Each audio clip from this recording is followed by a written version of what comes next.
गदाहस्ते महालक्ष्मी नमोस्तुते नमस्ते गरुडा। हाय नमस्कार मैत्रिणींनो, असं प्रसन्न घर बघितलं की आपलंसुद्धा मन प्रसन्न फ्रेश होऊन जातं नाही का। आणि प्रत्येकीलाच आपलं घर हे असं पॉझिटिव्ह एनर्जीने भरलेलं प्रसन्न असावं असं वाटत असतं। आणि आपल्या घरामध्ये अशी पॉझिटिव्हिटी राहण्यासाठी थोड्याफार गोष्टी असतात त्या आपल्याला करायच्या असतात। तर तसं बघायला गेलं तर संध्याकाळचं रुटीन हे आपल्या प्रत्येक गृहिणीचं सारखंच असतं। तरीसुद्धा मी माझं संध्याकाळचं रुटीन कसं असतं, माझ्या घरामध्ये प्रसन्नता राहण्यासाठी मी काय करते हे मी आज तुमच्याशी शेअर करणार आहे। आता अगदीच 3 सांजेला नाही व्लॉग सुरू केला आहे, जरा लवकरच सुरू केला आहे, 5 वाजता आहेत। तरी आपल्या सगळ्यांचं रुटीन सेमच असलं ना तरीसुद्धा आपल्याला सगळ्यांना असं एकमेकींचं रुटीन बघायला आवडतं, कारण की त्याच्यामधून आपल्याला खूप वेळा काही शिकायला मिळतं किंवा नवीन गोष्टी बघायला मिळतात, मग काही चांगल्या सवयी असतात। तर आपल्याला सुद्धा वाटतं दुसऱ्याचं बघून की आपण सुद्धा हे असं काहीतरी करायला पाहिजे, आणि म्हणूनच आपल्याला रुटीन व्लॉग हे खूप आवडत असतं। पाऊस जर आता कमी झालाय, ऊन बऱ्यापैकी असतं, आणि मला तुम्हाला काय दाखवायचं होतं तर ही लिलीची फुलं, म्हणजे खूप साऱ्या कळ्या आलेल्या दिसत होत्या। पण एक दिवस सकाळी मी खिडकी उघडली तर इतकी सुंदर ही खूप सारी फुलं आलेली दिसली। खरंच बघूनच ना मन आपोआपच एवढं फ्रेश झालं ना। आत्ताची ही 5 वाजताची पूर्ण उमललेली फुलं, आणि ही बघा, ही सकाळी जेव्हा मी खिडकी उघडली ना तेव्हा ह्या अशा कळ्या फुलण्याच्या तयारीत होत्या। किती सुंदर दिसत आहेत ना। पाऊस पडत होता सकाळी, त्यामुळे तर खूपच छान दिसत होत्या। म्हटलं चला तुम्हाला पण जरा फ्रेश वाटेल म्हणून ही सगळी फुलं दाखवलं। संध्याकाळचा वेळ असतो ना तो आपल्याला बऱ्यापैकी असा मोकळा मिळत असतो, म्हणजे 4 ते 6 असा वेळ असतो ना, तर तो अशा वेळेला आपण बघा कधीतरी मैत्रिणीकडे जातो गप्पा मारण्यासाठी। तर असंच आपण ना मैत्रिणीच भेटलोय असं समजून गप्पा मारूया, आणि तेही काम करता करता। तर संध्याकाळच्या वेळेला थोडीफार कामं करून ठेवली की आपली पुढची कामं असतात ना तर ती हलकी होतात। मी नेहमीच सांगते की मी आलं लसूण पेस्ट किंवा शेंगदाण्याचं कूट वगैरे तयार करणं, खोबरं किसून ठेवणं अशी कामं ही संध्याकाळच्या वेळेत करत असते।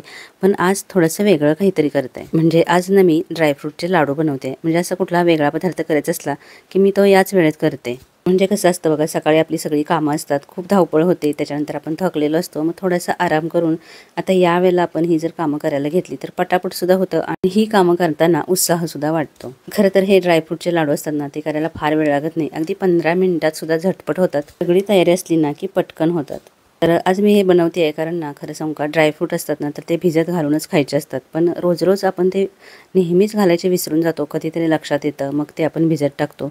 आणि खजूर आपल्याकडून जास्त खाल्ले जात नाहीत, आणि पावसाळ्यामध्ये ना खजूर लवकर खराब होतात। त्यामुळे म्हटलं चला जेवढे ड्रायफ्रूट आहेत तर त्याचे आपण असे लाडू बनवूयात। भरपूर प्रोटीनने युक्त एकदम पौष्टिक असे हे लाडू स्वतःला सुद्धा खूप आवडतात। कसं असतं ना, एखादी गोष्ट आपल्याला करायची असते पण आपण नंतर करू असं म्हणत म्हणत ते काम पुढं चालढकल करत असतो। कधीतरी असा मूड येतो, नाही हे करूनच टाकूयात, तर असं काहीच झालेलं आहे। खूप दिवसांपासून मनात विचार होता की चला ड्रायफ्रूटचे लाडू बनवूयात। आज नाही म्हणता म्हणता अखेरीस हे काम करूनच टाकते। खरं सांगायचं तर या पदार्थांची स्त्रियांना सुद्धा गरज असते, पण आपण काय करतो, स्वतःकडे दुर्लक्ष करतो किंवा कधी कधी कंटाळा सुद्धा करतो। खरं सांगू का, तुम्ही जर आता 30मध्ये असाल ना आणि आत्तापासूनच स्वतःसाठी असे हेल्दी डाएट ठेवलं ना, म्हणजे हेल्दी असे फूड तुम्ही तुमच्या खाण्यामध्ये आणलेत, तर खरोखर तुम्ही अगदी 40-50 आली ना तरी सुद्धा एकदम हेल्दी राहतात। त्यासोबत व्यायाम सुद्धा करायला पाहिजे ना। आता माझ्याकडे जेवढे ड्रायफ्रूट होते ना तर ते मी घेतलेत। फक्त याच्यामध्ये सुकं अंजीर नाही आहे, हा जो सगळा सुका मेवा आहे ना तर तो आपल्याला भाजून घ्यायचा आहे। तर तो एवढ्यासाठी की आता पावसाचे दिवस आहेत आणि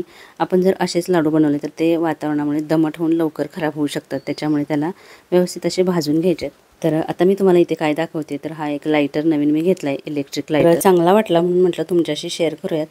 तर हा असा रोटेट होतो, आणि हा आपण चार्ज सुद्धा करू शकतो। याच्यासोबत एक चार्जिंगची केबल सुद्धा मिळालेली आहे, असं ऑन ऑफचं बटन आहे, आणि नेहमीच्या लायटरपेक्षा थोडंसं वेगळं काहीतरी, दिसायलाही छान आणि इझी टू यूज आहे। काम झाल्यानंतर त्याचं बटन असं बंद करून ठेवायचं आहे कंपल्सरी। कढई गरम करून घेतली, त्याच्यामध्ये आधी मी बदाम भाजून घेते। याला असं काही प्रमाण नाही, जेवढं तुम्हाला हवे असतील ना बनवायचे असतील तेवढे तुम्ही त्या प्रमाणात बनवू शकता। तर याच्यामध्ये आपण गूळ किंवा साखर नाही घालणार आहोत, तर खजुराचेच करणार आहोत, त्यामुळे खजूर बऱ्यापैकी हवा आहे त्यासाठी, कारण बाइंडिंगसाठी खजूर लागतो। तर आता जेवढं याला पौष्टिक बनवता येईल ना तेवढं मी बनवणार आहे। तर तुम्ही बघायलाच पुढे की मी याच्यामध्ये काय काय ॲड करते आहे। तर सांगायचं तर 40-45मध्ये सगळ्यांचेच असे हातपाय वगैरे दुखत असतात किंवा विकनेस असा वाटत असतो, तर त्यासाठी एकदम बेस्ट आहेत हे लाडू। पण मला सुद्धा हे जरा उशिराच समजलं बरं का, म्हणजे मी सुद्धा खूप उशिरा हे सगळं करायला सुरुवात केली। म्हणजे मला काय म्हणायचं आहे तुम्हाला सांगते, की जेव्हा आपण नवीन लग्न होऊन एखाद्या घरी येतो ना, तर घरामध्ये सगळी भरपूर लोकं असली की आपल्याला सुद्धा त्यांच्या अनुभवातून थोडंफार शिकायला मिळतं.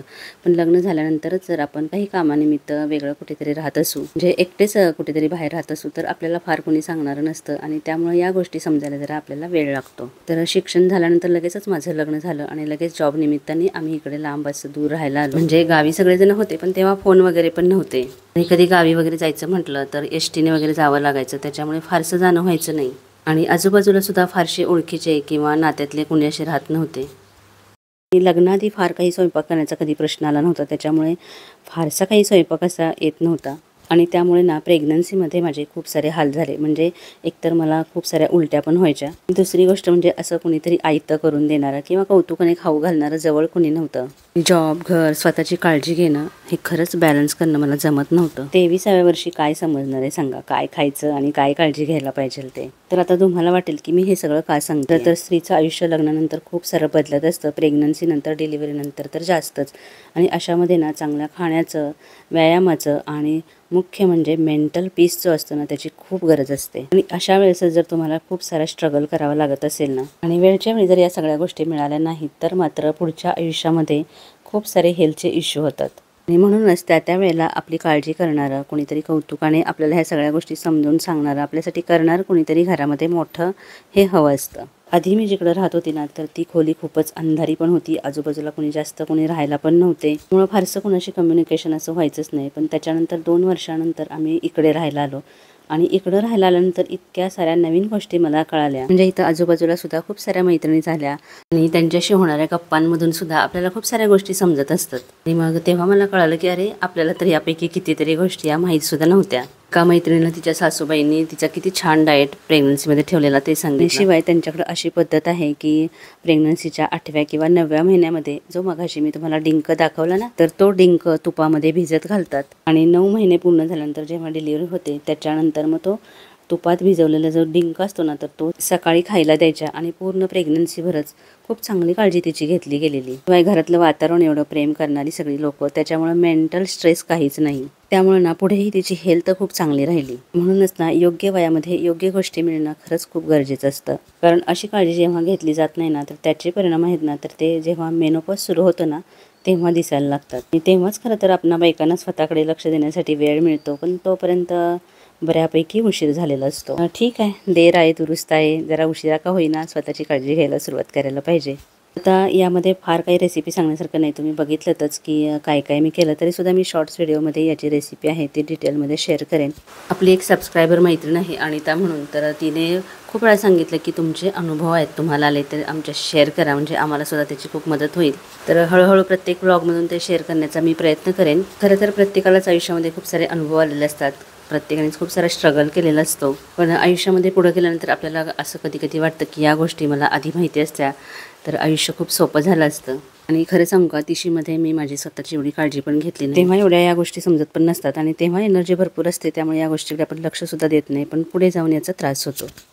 त्यामुळे मी तर सांगेल तुम्हाला की आत्ताच स्वतःची काळजी घ्यायला सुरुवात करा. येणाऱ्या व्हिडिओजमधून मी बरंच काही तुमच्याशी शेअर करणार आहे. आता तुमच्याशी बोलत बोलत लाडू करून झालेले आहेत. तर लाडू तसे पटकन बनवून झाले असते, पण शूट करत करत मी स्वतःच हे करत आहे, त्याच्यामुळे जराशी वेळ लागला. आणि कुठलाही पदार्थ बनवला ना की पहिल्यांदा, म्हणजे काही बनवू देत घरामध्ये गोड असं, तर पहिल्यांदा मी देवाला नैवेद्य ठेवते. आणि हे सगळं आवरेपर्यंत ना जवळजवळ 6:30 होत आलेले. मग लगेचच फ्रेश झाले आणि आज खरं तर जायचं होतं मंदिरामध्ये. आणि पाऊस पण जास्त नव्हता, त्याच्यामुळे म्हटलं चला आज साडी नेसूयात. आणि असं अधूनमधून साडी नेसली की आपल्यालासुद्धा खूप छान वाटतं. पण काय उशीर झाल्यामुळे जाणं झालंच नाही, तर म्हटलं चला आज दिवाबत्ती आहे तर ती आपण साडी नेसूनच करूया. आणि दिसायलासुद्धा खूप छान वाटतं ते. हे माझं रोजचं रुटीन आहे. देवाला संध्याकाळी दिवा लावल्यानंतर मंत्रस्तोत्र म्हणायचे आणि धूप लावायचा, घरामध्ये सगळ्या धूप दाखवायचा. आणि ही जी धूपदाणी दिसते ना, तर तिथे मी एक धूप लावून ठेवते, तर घरातलं वातावरण एकदम प्रसन्न होऊन जातं. आणि त्यासोबत मी महालक्ष्मी स्तोत्र म्हणत असते. संध्याकाळच्या वेळेला नेहमी आपला जो मुख्य दरवाजा असतो तर तो उघडा ठेवायचा, कारण तिथूनच लक्ष्मी आत येत असते. मग तिला धूप दीप दाखवून ओवाळायचं, बरोबरच महालक्ष्मी स्तोत्र म्हणायचं. आपल्या घराचा मुख्य दरवाजा जो असतो ना, तर तो नेहमी असा सुशोभित करून ठेवायचा. आणि या सगळ्यांमुळे खरंच घरामध्ये खूप पॉझिटिव्ह एनर्जी वाटते. त्याच्यानंतर ना तुळशी पुढे दिवा लावते. खरं तर तुळस ही आपल्या महाराष्ट्रीयन घराची ओळख असते. प्रत्येक घरामध्ये तुळसी असतेच. आणि तुळशीपुढे दिवा लावलेला दिसला की मन बघा कसं अगदी प्रसन्न होऊन जातं. खरं तर या ज्या आपल्या सगळ्या संस्कृती परंपरा आहेत ना, तर खरंच त्या चांगल्या आहेत. त्याच्यामध्ये काही अंधश्रद्धा वगैरे नाही आहे आणि हे सगळं करायला मला आवडतं आणि मला तेवढा वेळ सुद्धा असतो. आणि मी तर सांगेन की तुमची जर मुलं लहान असतील ना, तर दिवा लावताना त्यांना बाजूला घेऊन बसा. तुमच्याबरोबरच तुम्ही म्हणताना बघून ते सुद्धा आपोआपच हे मंत्र स्तोत्र शिकतील आणि त्यांना सुद्धा ती आवड निर्माण होईल. आणि लहान मुलं असतात तेव्हा ती ऐकतात आणि मोठी झाल्यावर जरी हे काही त्यांनी केलं नाही ना, तरी लहानपणी हे शिकलेलं असतं तर ते कधी विसरत नाहीत. तर आपण नेहमी पॉझिटिव्हिटीबद्दल बोलत असतो, स्वतः पॉझिटिव्ह कसं राहायचं. तर अशा काही छोट्या छोट्या गोष्टी असतात ना, तर खरंच त्यामुळे आपलं तर मन प्रसन्न राहतं, आपल्या घरामध्ये सुद्धा खूप प्रसन्नता राहते. आणि तुम्ही जे काही नामस्मरण किंवा मंत्र स्तोत्र म्हणत असताना, तर त्यामुळं तुमच्या मनाला सुद्धा एक सामर्थ्य मिळतं, एक ऑरा तयार होतो आणि त्यामुळं इतरांच्या निगेटिव्हिटीचा आपल्यावरती फारसा परिणाम होत नाही. तर आता तुम्हाला इथं थोडासा वेळ झाल्यासारखं दिसत असेल, पण मी 7:15लाच दिवा लावलेला, पण शूट करत करत थोडासा वेळ होऊन जातो. तर असं हे तिन्ही सांजेचं आपलं रुटीन असायला पाहिजे. तर आज मी ना नैवेद्यासाठी खीरसुद्धा केलेली, शेवयाची खीर केलेली. म्हणजे काय उपवास वगैरे नव्हता, पण म्हटलं की काहीतरी असं गोड बनवूयात. कारण आज मी फक्त व्हेज बिर्याणी बनवणार होती, कारण बऱ्याच दिवसांमध्ये ती बनलीसुद्धा नव्हती. तर म्हटलं चला आज बनवूयात आणि झटपटसुद्धा होते, ती खूपच टेस्टीसुद्धा लागते. आणि ही रेसिपी मी शॉर्ट व्हिडिओमधून तुमच्या शेअर केलेली आहे, तुम्ही ती बघितली असेलच.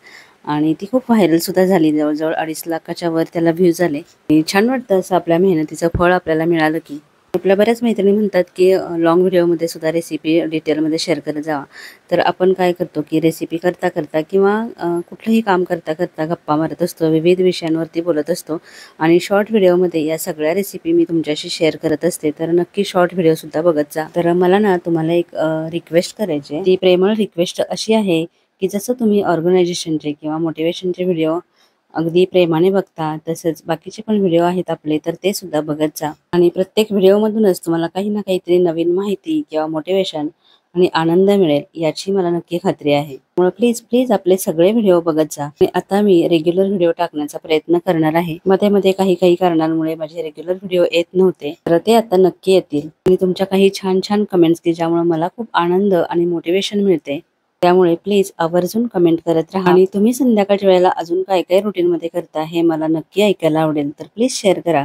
मी असं ठरवलंय की दुपारी 1 वाजता व्हिडिओ अपलोड करायचा. तर तुमचं काय म्हणणं आहे, म्हणजे 1 वाजता करू की 1 ते 2 या दरम्यान करू, हे मला नक्की कमेंट करून सांगा. आणि तसा जाता व्हिडिओला लाईक करायला अजिबात विसरू नका. पुन्हा भेटूया अशाच एखाद्या छानशा व्हिडिओसह. तोपर्यंत खुश राहा, आनंदी राहा.